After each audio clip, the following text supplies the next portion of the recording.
Hello and welcome to this 46th episode of the Denver Homes Market Report. This is Ricky.schoonover of Mode Denver Real Estate. I sure hope you tuned in last week. We spoke about the redevelopment plan, which is being headed up by the city of Denver, as well as the owners of the Broncos. The entire south side of the stadium, all the way down and well into Sun Valley, there is a massive project being planned, which promises to bring new life into this area. Right now, there is just one home for sale. But if you're looking for an area with huge upside potential, and if you're looking for one of the lowest priced areas just outside of downtown Denver, then Sun Valley and Valverde are definitely worth you contacting me to set up a search for that particular area. In other news, the vaccines are making their way into Coloradans' arms. I saw a headline that over 1 million doses have been administered just here in Colorado alone. This is great news, as I hope by the end of summer this year, we can get back to some sense of normalcy. Then again, the weather this past week has been brutal. Had that Arctic chill come down, and even in places like Dallas, Texas, and Oklahoma, they were dealing with weather that they rarely get. Their power grids are not equipped to handle that kind of cold. I'm glad to see that the weather is finally getting back to sort of what we would expect for this time of year and not -3 or even worse. It's so deceiving. I look out the window and I from my office here and I see the blue skies and distant clouds, and then you step outside and bam, it's just downright chilly. And then very good timing on our part for our company. We just issued nice new medium heavy coats with our logo. The timing was perfect. I wore my jacket all week. In fact, I'm meeting with clients to look at homes today. I'll have my nice new Mode Denver real estate jacket to look official and stay warm. I keep seeing posts on social media, especially this past week, about how tough it is to buy a home right now, and many are asking for advice. We spoke about this on past few episodes, but it bears repeating. Yes, interest rates are holding below 3%, and that gives you, as buyers, amazing buying power. However, it's not likely to last long before the Feds start manipulating rates to help curb the inflation. This will really be true if they pass the relief bill they're working on. And then they're also talking about passing a $15,000 credit for first-time home buyers. I mean, buckle up, because if you thought the market was tough, these type of incentives are really going to supercharge the market in the next year or so. I was just speaking with my nephew. Him, his wife, and twin baby girls. They live outside of Charlotte, North Carolina. And I'm afraid Denver is not alone in this housing crunch and high demand. They are also feeling the pinch there as well. Him and his family, they're trying to buy their first home. And even getting a realtor to call them back or answer an email is getting tough. So here's my advice. If you're trying to buy a home in this market, first and foremost, hire an experienced realtor. Get them involved early. I mean, as soon as you are even just thinking about it, or even if you have 6 or 8 months left in your lease. The sooner you get your realtor involved, the sooner you can start getting yourself set up for success. And if you listen to this podcast, then you already know when you hire me here at Mode Denver Real Estate, we always negotiate our commissions through either the seller or the listing broker, never from you as our buyers. So get that call made. My nephew says to me, I emailed that guy yesterday and he still hasn't gotten back to me yet. I said, call him. I know everyone likes texts these days. I mean, I'm guilty of it as well. However, sometimes there's just no substitute for a good old phone call to let people know you're motivated. So if I can give you any advice to you as a home buyer, it is find a realtor you trust and one that you feel like you have a good connection with.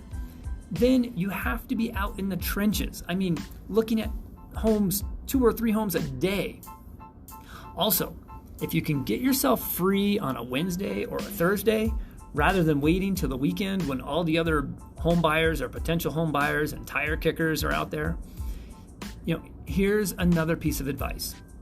If you've been watching a house that recently came to market and you know that over the past weekend it was held open and now it's come to be like Tuesday or Wednesday and that home is still not under contract, that might be your best chance to swoop in with an offer before they get set up for an open house for the following weekend.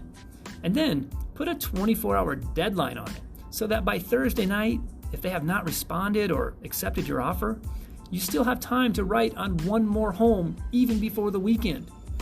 Trust me, if you are writing offers every Wednesday and Thursday for at least the next 3 to 4 weeks, you are likely going to hit a home at the right time with the right seller and get an acceptance. That's only 6 or 8 offers. I know of my colleague last week, they were heading out to look at properties and they had already looked at 25, maybe even 30 homes and had not written one offer yet. They have work to do and at least start writing some offers. One of the ways I find success is when I'm meeting with my buyer clients at least a couple times a week and going over the market as things pop up. Even when we are out looking at homes, we'll stop and grab a quick bite to eat, and while we're eating, we'll pull my tablet out and start looking to see if any homes that have popped up while we've been out looking. There is a risk to this method. When you're looking at houses on the fly like that, you really want to take your time, read the entire description, look at the maps, do all the work you would normally do in order to properly vet the property. Make sure it's at least within the listing description and that it matches your criteria. One of the worst things you can do is go around chasing homes that don't fit your criteria because you didn't go over the listing properly to make sure it was a good candidate that fits your overall needs. Especially if you had other homes on your list, which you had already properly vetted and you had appointments set, and now you've run yourself out of time to go see homes originally on your list, and you end up losing a good house while chasing others that didn't fit your criteria in the first place. So be careful. When you're trying to look at homes on the fly, there is a proper way to go about it. If not done carefully, you can end up hurting your chances on finding a house that you really liked because you didn't get a chance to go see it because you got caught up going and looking at other homes on the fly. Okay, well, that's all good information for my buyers. So let's talk about another little dance which I have been working on with my last few deals. This is for my sellers, and this is the delicate balance of selling your current home while simultaneously buying your next. Your current home doesn't fit your needs, and you have decided it's time to buy a new home that will better fit your needs now and well into the future. It's easy to get caught up in the excitement of wanting the new home. However, in order to buy a new home, you need to sell your current home first. You actually need a good portion of the proceeds from the sale, which means you'll no longer own your current home. So, what does that mean? Are you out on the street? Are you renting your home back from the new owners?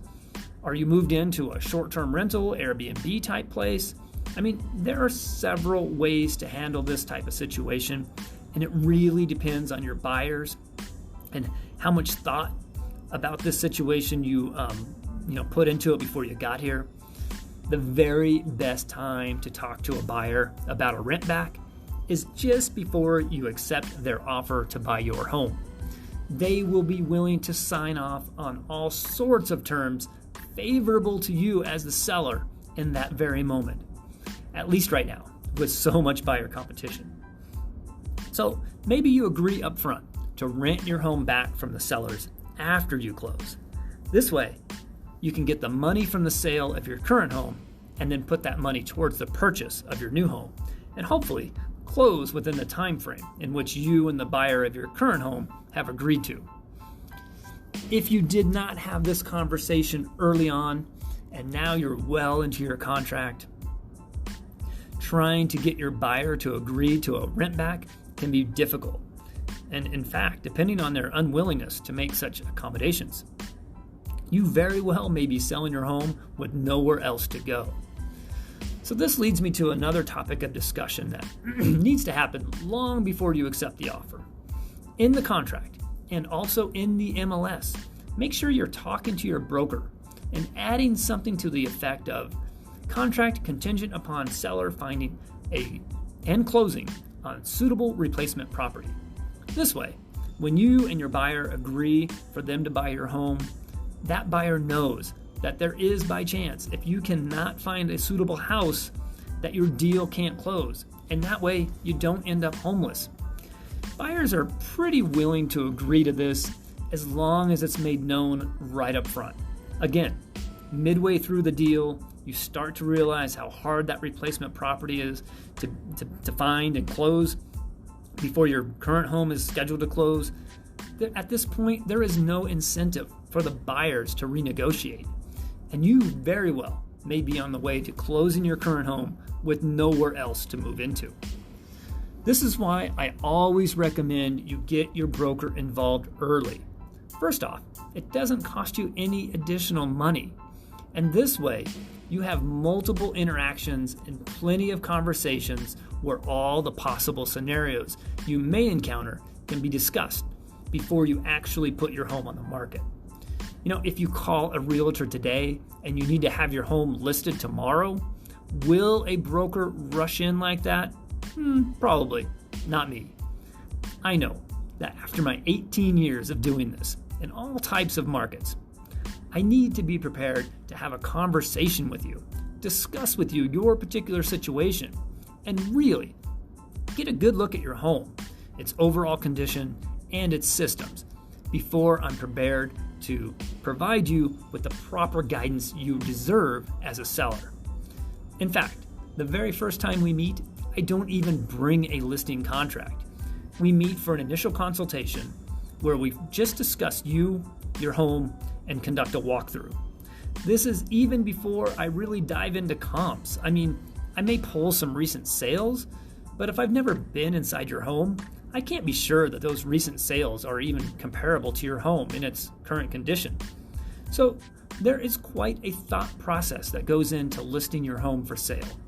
It's likely one of the largest and most consequential transactions of your life. And my reputation is on the line as well. We both need to make sure that we're a good fit and that I'm confident in presenting your home to market. Now, don't mistake this as that your home needs to be perfect. There is no such thing as a perfect home.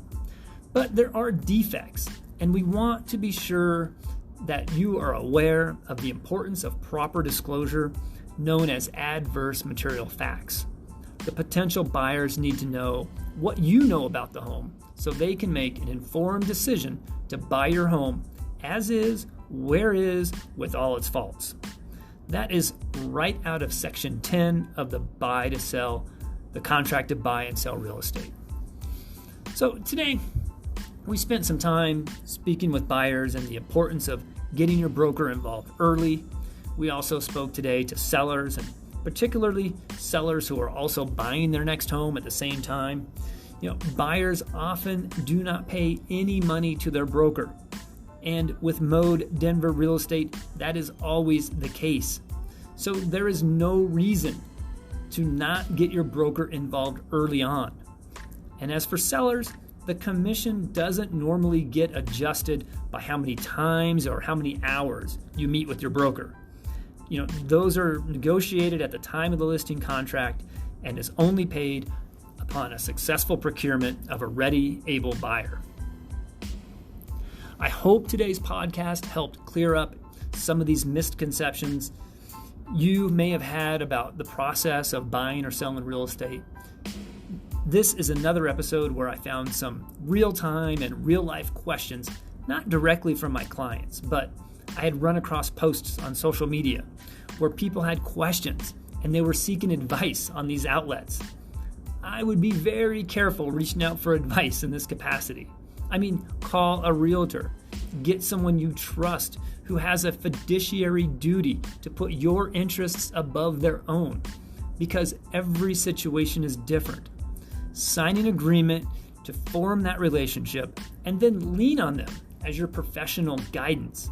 This way, you are protecting yourself and getting the best advice based on your particular situation. This is going to wrap up the 46th episode of the Denver Homes Market Report. I sure hope you have enjoyed listening to today's podcast. Remember, you can simply ask your smart speaker please play my podcast, The Denver Homes Market Report. There are now 46 episodes that you can listen to. I try to publish them each week on Thursday before 5 p.m. They're all about 15 to 20 minutes long, so please go back and listen to all the other 45. This is, once again, Ricky Schoonover with Mode Denver Real Estate. Have a great week, and I hope you'll tune in next Thursday for my latest episode.